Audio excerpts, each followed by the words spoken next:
बिस्मिल्लाहिर्रहमानिर्रहीम।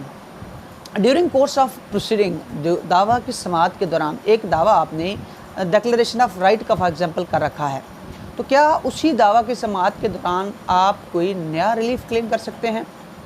दावा को वापस लिए आप उसी दावा में आप जिस स्टेज पर भी वो चल रहा है, तो क्या आप एक नया रिलीफ भी उसमें क्लेम कर सकते हैं? फॉर एग्जांपल एक स्पेसिफिक प्रॉपर्टी के मैं अपना राइट ऑफ डिक्लेरेशन क्लेम कर रहा हूँ, एज अ वरासत कर रहा हूँ कि ये प्रॉपर्टी मुझे वरासत में मिली है, ये मेरे नाम मुंतकिल होनी चाहिए।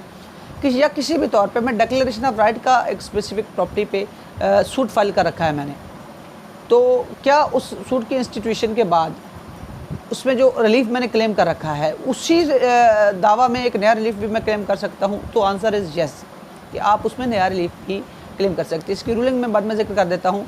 तो उसमें होता क्या है, फॉर एग्जांपल आपकी एक मखसूस प्रॉपर्टी पे आपने डिक्लेरेशन ऑफ राइट फाइल किया, इंस्टीट्यूट किया, तो उसके दौरान एक नया फ्रीक जो है उस प्रॉपर्टी को डिस्ट्रॉय करना चाह रहा है, उस प्रॉपर्टी को में से आप डिस्पोजेस करना चाह रहा है, तो क्या आप उसी दावा में इंजंक्शन भी क्लेम कर सकते हैं, हुक्म तनाई भी जो है वो दवामी क्लेम कर सकते हैं?